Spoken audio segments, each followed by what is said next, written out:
ನಾನೇ ಪ್ರಾರ್ಥಿಸಿದೆನು. ಜೆ. ಶ್ಯಾಮ್ ಜೆಬೆದುರೈ. ಅಧ್ಯಾಯ 14. ಉರಿಗೊಳ್ಳಬೇಡ, ನೀನು ಸಿಟ್ಟುಗೊಳ್ಳುವುದು ಸರಿಯೋ? ಯೋನ 4:9. ಉರಿಗೊಳ್ಳುವುದು, ಸಿಟ್ಟು ಮಾಡುವುದು ಸರಿಯಲ್ಲ. ಉರಿಗೊಳ್ಳುವುದು ಒಂದು ದುರಾತ್ಮ. ಹೃದಯದಲ್ಲಿ ಕೋಪವನ್ನು, ವೈರಾಗ್ಯವನ್ನು ಉಂಟು ಮಾಡುವುದು, ಕೊನೆಯಲ್ಲಿ ಸಮಾಧಾನವನ್ನು ಕಳೆದುಕೊಳ್ಳುವಂತೆ ಮಾಡುವುದು. ಅಂದು ಪ್ರವಾದಿಯಾದ ಯೋನನು ಬಲು ಸಿಟ್ಟುಗೊಂಡಿದ್ದನು. ಅವನು ಸಂತೋಷವಾಗಿ ಮಲಗಿ ನಿದ್ರೆ ಮಾಡುವುದಕ್ಕೆ ನೆರಳು ಕೊಟ್ಟ ಸೋರೆಗಿಡವು ಹುಳದಿಂದ ಹೊಡೆಯಲ್ಪಟ್ಟು ಒಣಗಿ ಹೋಗಿದ್ದೇ ಅದಕ್ಕೆ ಕಾರಣ. ಆ ಕೋಪದಿಂದ ಅವನು ಸಾವನ್ನು ಬಯಸಿ ಬದುಕೋದಕ್ಕಿಂತ ಸಾಯುವುದೇ ಒಳ್ಳೆಯದೆಂದು ನಿಶ್ಚಯಿಸಿದನು. ಆದರೆ ಕರ್ತನಾದರೂ ಯೋನನಿಗೆ ಸಾವನ್ನು ಬಯಸಲಿಲ್ಲ. ಪ್ರೀತಿಯಿಂದ ಯೋನನನ್ನು ನೋಡಿ, ನೀನು ಸೋರೆಗಿಡಕ್ಕಾಗಿ ಸಿಟ್ಟುಗೊಳ್ಳುವುದು ಸರಿಯೋ ಎಂದು ಕೇಳಿದನು. ಅದಕ್ಕೆ ಯೋನನು ಕೊಟ್ಟ ಉತ್ತರವೇನು ಗೊತ್ತೇ? ಹೌದು, ನಾನು ಮರಣದ ಪರ್ಯಾಂತವೂ ಸಿಟ್ಟುಗೊಳ್ಳುವುದೇ ಸರಿ ಅಂದನು.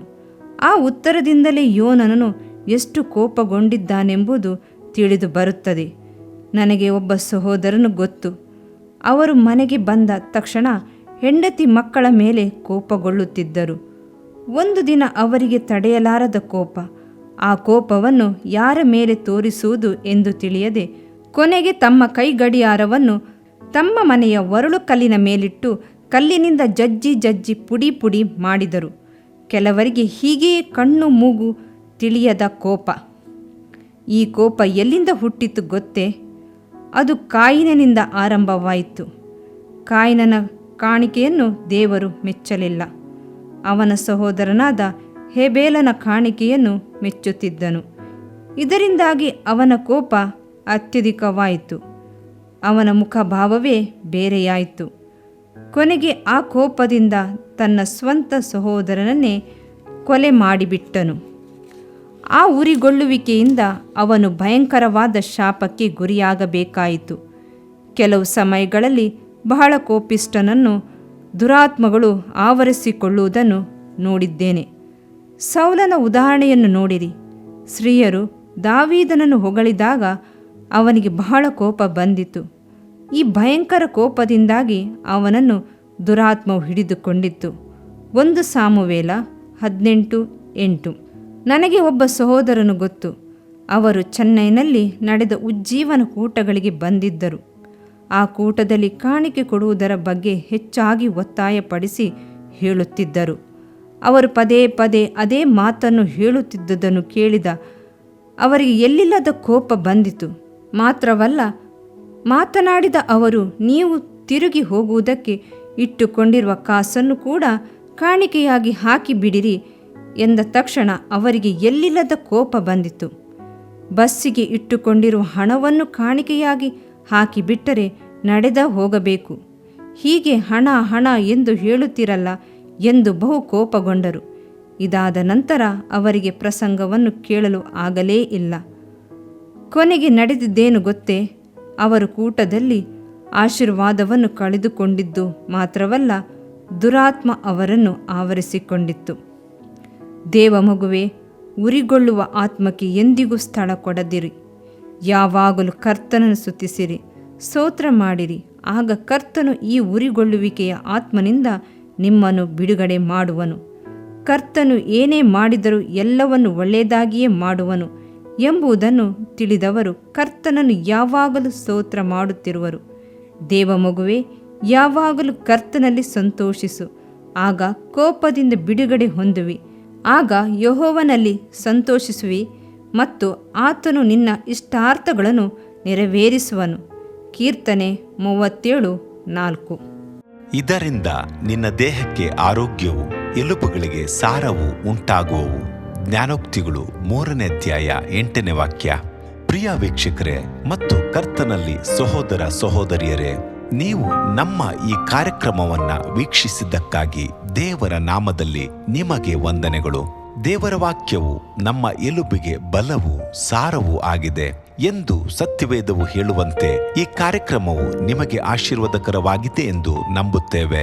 ಪ್ರಿಯ ವೀಕ್ಷಕರೇ, ನಮ್ಮ ಈ ಸೇವೆಗಾಗಿ ಪ್ರಾರ್ಥಿಸಿರಿ ಮತ್ತು ಎಲ್ಲಾ ಕಾರ್ಯಕ್ರಮಗಳನ್ನ ಇತರರೊಂದಿಗೆ ಶೇರ್ ಮಾಡಿರಿ. ಅದೇ ರೀತಿಯಾಗಿ ನಮ್ಮ ಈ ಯೂಟ್ಯೂಬ್ ಚಾನಲ್ ಅನ್ನು ಸಬ್ಸ್ಕ್ರೈಬ್ ಮಾಡಿರಿ ಹಾಗೂ ಲೈಕ್ ಮಾಡಿ. ನಿಮ್ಮ ಅನಿಸಿಕೆಗಳನ್ನು ಕಮೆಂಟ್ ಬಾಕ್ಸ್ನಲ್ಲಿ ನಮಗೆ ತಿಳಿಯಪಡಿಸಿ.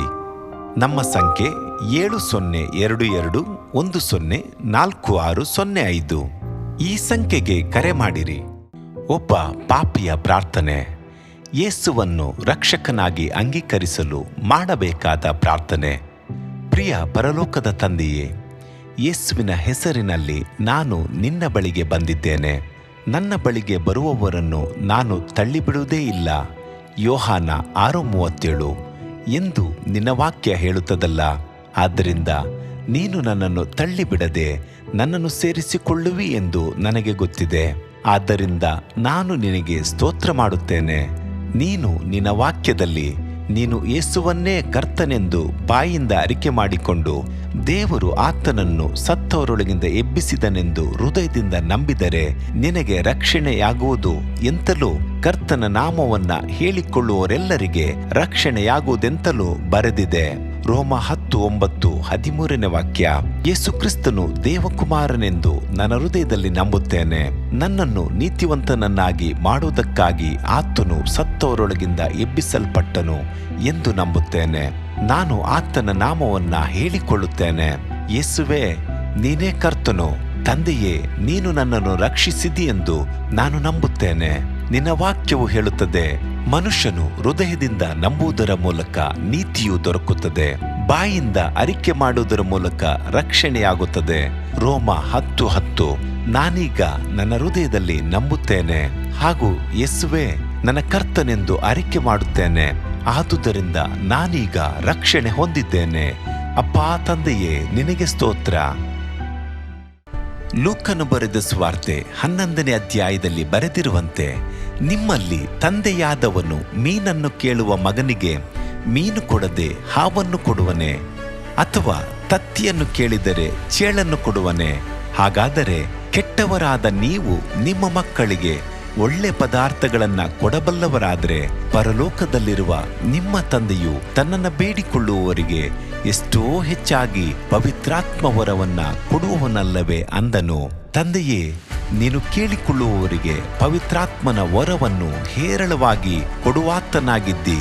ಆದ್ದರಿಂದ ನನ್ನ ಮೇಲೆಯೂ ನಿನ್ನ ಆತ್ಮನನ್ನು ಸುರಿಸಬೇಕಾಗಿ ಬೇಡಿಕೊಳ್ಳುತ್ತೇನೆ. ಕೀರ್ತನೆ 81:10 ಬರೆದಿದೆ, ಅಗಲವಾಗಿ ಬಾಯಿದೆರೆಯಿರಿ, ಅದನ್ನು ತುಂಬಿಸುವೆನು. ಕರ್ತನೇ, ನನ್ನನ್ನು ಪವಿತ್ರಾತ್ಮನಿಂದ ತುಂಬಿದಂತ ನೀನು ನನ್ನನ್ನು ಅನ್ಯ ಭಾಷೆಯ ವರದಿಂದಲೂ ತುಂಬುವವನಾಗಿದ್ದಿ ಎಂದು ನಂಬುತ್ತೇನೆ. ಅದರಂತೆ ನಾನು ನನ್ನ ಬಾಯಿಯನ್ನು ತೆರೆದು ನಿನ್ನ ಸ್ತೋತ್ರ ಮಾಡುವಾಗ ಅನ್ಯ ಭಾಷೆಯ ಅಭಿಷೇಕದಿಂದ ನನ್ನನ್ನು ತುಂಬುವವನಾಗಿದ್ದಿ ಎಂದು ನಂಬುತ್ತೇನೆ. ಈಗ ನೀವು ನಿಮ್ಮ ಬಾಯಿಯನ್ನು ತೆರೆದು ಮಾತನಾಡುವಾಗ ಪವಿತ್ರಾತ್ಮನು ನಿಮ್ಮ ಬಾಯಿಯನ್ನು ತನ್ನ ಭಾಷೆಯಿಂದ ತುಂಬುವವನಾಗಿದ್ದಾನೆ. ಇದು ದೇವರ ಭಾಷೆಯಾಗಿದೆ. ಈ ಅಭಿಷೇಕವನ್ನ ಹೊಂದಿಕೊಳ್ಳಲು ನೀವು ನಿಮ್ಮ ಸ್ವರವನ್ನ ಉಪಯೋಗಿಸಬೇಕು. ಅದರಿಂದ ನೀವು ನಿಮ್ಮ ಬಾಯನ್ನು ತೆರೆದು ದೇವರಿಗೆ ಸ್ತೋತ್ರ ಮಾಡುವಾಗ ದೇವರು ನಿಮ್ಮನ್ನು ಅನ್ಯ ಭಾಷೆಯ ವರದಿಂದ ತುಂಬುವವನಾಗಿದ್ದಾನೆ. ಪ್ರಿಯರೇ, ಈಗ ನೀವು ಪವಿತ್ರಾತ್ಮನಿಂದ ತುಂಬಲ್ಪಟ್ಟ ಆತನ ಪ್ರಿಯ ಮಕ್ಕಳಾಗಿದ್ದೀರಿ. ದೇವರ ನಾಮಕ್ಕೆ ಸ್ತೋತ್ರವಾಗಲಿ.